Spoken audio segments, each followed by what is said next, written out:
Hey guys, welcome back to the shop, and today I'm going to show you how to fix a transmission that isn't shifting properly. You might be driving and notice your car is stuck in one gear or it's not going into reverse or drive, and when you scan it, you're getting codes P0700, P0705, or a P0706. Now all these codes point to a transmission range sensor fault, and today I'm going to show you exactly how to diagnose it and fix it step by step so you can save a ton of money and get your car shifting smoothly again. So first, how do you know that your transmission range sensor is bad? Well, the car might not shift out of first gear, go into a limp mode, the gear indicator on the dash might not match what gear you're actually in, your check engine light could be illuminated, or the vehicle might not start at all if the sensor doesn't know if you're in park or neutral. Now the problem with this one is the check engine light is on and the car goes into almost like a limp mode and won't come out of a certain gear, and when we put the selector into drive, we're still displaying the gear in neutral. And being this car has the check engine light on, we need to scan the transmission control module for codes first, and that'll give us some direction on where to go next. So we need to locate the OBD connector, which is located underneath this panel on this vehicle. We can plug in our device. And once the module is now paired up, we can scan our device and check for codes. Now, being that the transmission is acting up, we need to scan the transmission module to access those codes. With the code scanned, you can see we have a P0706, shift cable alignment error between TGS lever and transmission range sensor. Now, I do want to note before I get into this, there was a P0705 and a P0700, and it was looked at and a part was replaced before it showed up to me. So just to kind of be clear, they had the P0705 to start, the transmission range sensor circuit fault, and they replaced the transmission range sensor. So I will still show you how to replace and remove the sensor and also how to put it in the proper position so you make sure you don't get another code from improperly installing it. So in order to do this job, you're just gonna need some basic tools. You need a way to scan that check engine light, so a code reader. You're gonna need a multimeter so you can actually test that sensor and verify that it's either A, good, or B, bad. A basic socket set so you can get access to that transmission sensor and remove that sensor, and some miscellaneous screwdrivers or some clip removal tools so you can gain access to the sensor as well. All right, so first things first is we need to locate where the sensor is. Depending on your vehicle, the sensor may be located on top of the transmission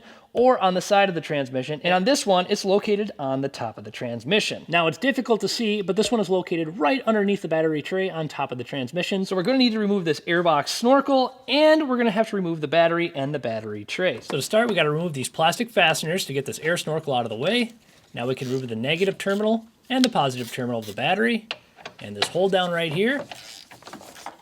With that out of the way, we can now scoop the battery out of its position, and we can begin to take out the battery tray. All right, now that the battery tray is removed, you can actually see the switch is right down here on top of the transmission like we were talking about. Now, as you see, it's a pretty straightforward switch. You have your electrical connection coming into the top of it right here. Then you have your shift linkage that actually attaches right to this rod right here, which connects it to your valve body. So now that I've gained access to the switch, let me show you guys how to test this to see if you have a faulty switch or if your switch is out of adjustment. Now, there's a few different ways we can test this switch, one of which is going to be using this digital multimeter.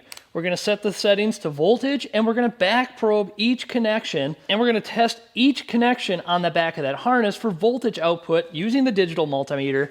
And we need to use a wiring diagram so we can figure out which wires we need to test and make sure we don't do anything incorrectly. So here's our electrical connection, and this one right here is going to be a power input on this pink wire on top, and then we have 3 output wires to the TCM from the switch right below that needs to have a 12-volt signal once it's selected to. So let's back probe this connector, and I'll show you how that's done. So first things first, we need to get our ground connected to our battery ground or a good ground source on the vehicle, and then we can use our positive connection to make sure we have flowing voltage. So now the very first thing is to note that we do have battery voltage to this sensor itself, and we can check the connections so we have it undone, and we do have battery voltage to the switch. So now we can back probe each selection down here, and as we go through the selections, it should change with battery voltage. Back probing, all we're gonna do is simply go into the very back side of the connection and then push it through the grommet part of the connector,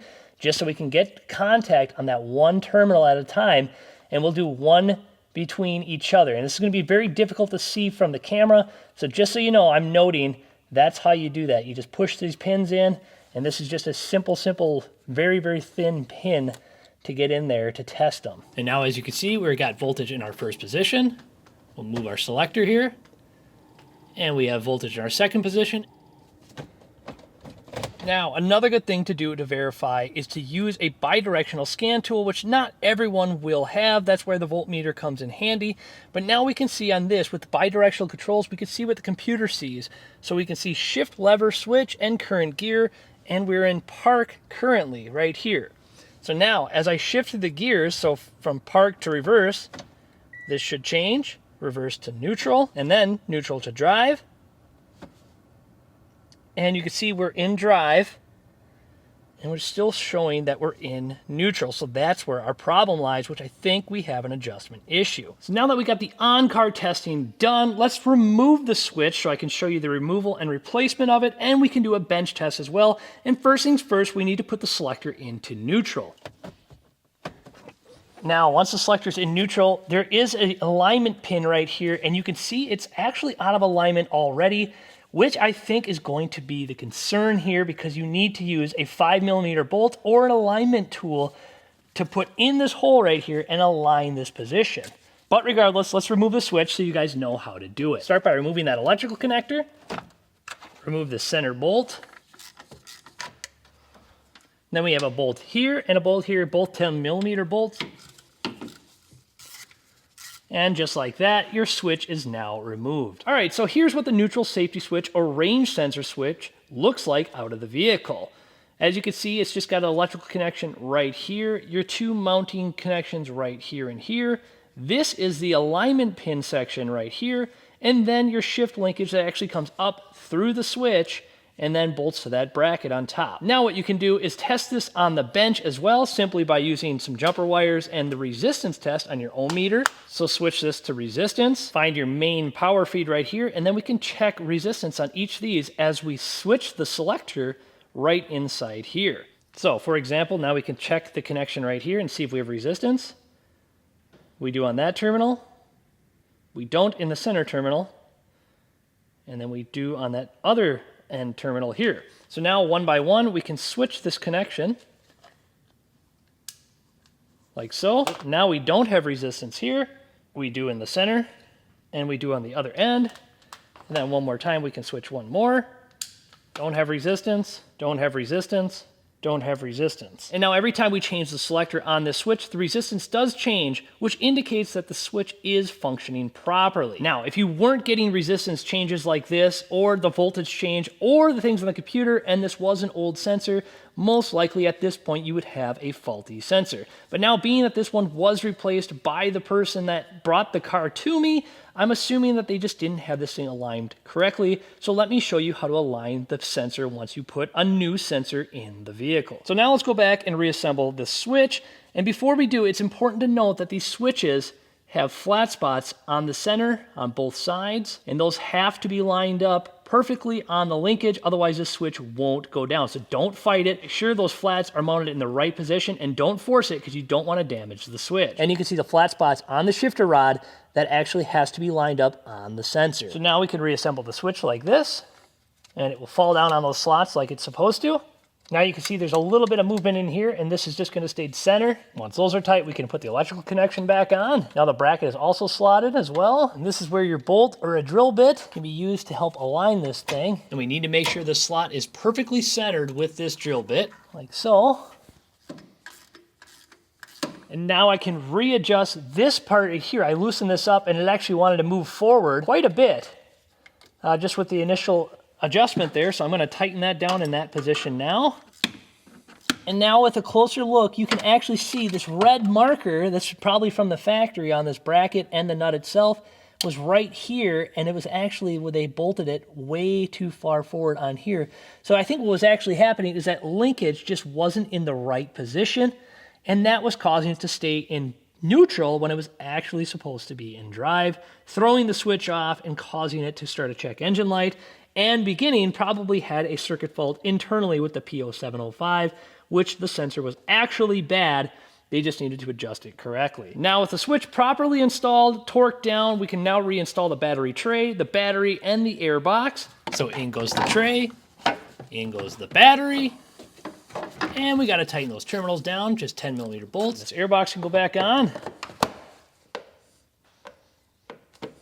And now we readjusted the linkage and that switch and put everything back together. We can now go check and verify that our repair is complete and it is working. So let's do that now. All right, you can see we have no check engine light. There is no registered DTCs, but we did unhook the battery as well. So we need to still go test drive it and verify nothing comes back. However, let's see if we still can get into drive now when we put the selector into drive. Put the selector into drive. You can see we're showing drive now on the display, which is a great sign. And we're showing drive and current gear is first, and this is looking like a confirmed fix. If we put the position into reverse, it's showing reverse, and then park, it shows park, and everything on the display is now showing correctly. So now let's go take it for a test drive and verify there's no more DTCs when we get back, and everything should be going as planned. All right, and now I'm on a good road so I can test drive this vehicle, and we can see we're in drive in first gear, and we're gonna make sure that we go through every single gear. And so now let's take this thing down the road and verify this goes through every single gear and make sure it's confirmed fixed. As you can see, it's shifting in every gear, still indicated that we're in drive, and we're actually commanding to 5th gear now. And just like that, it is going through every single gear and properly downshifting and upshifting as well. And once again, back through all the gears at a highway speed, we're operating correctly and it's shifting smoothly and everything is as normal as should be. So now let's get back to the shop and wrap this thing up. And there you have it. After a quick test drive, the thing is shifting smoothly like it should in park, neutral, and drive, and they all show on the indicator like it should, and we have no more codes in our transmission module. And that is how you fix your transmission that isn't shifting correctly with a range neutral switch. A lot of the times the stuff can be misdiagnosed and cost you hundreds and hundreds in repairs, if not a transmission that doesn't need to be replaced. Now, hopefully you learned something in this video and possibly even saved yourself a little bit of money doing it yourself. So if you found this video useful, do me a favor, hit the like button, subscribe, and every little bit helps my channel grow, and we will catch you in the next repair, and thank you again for watching, guys.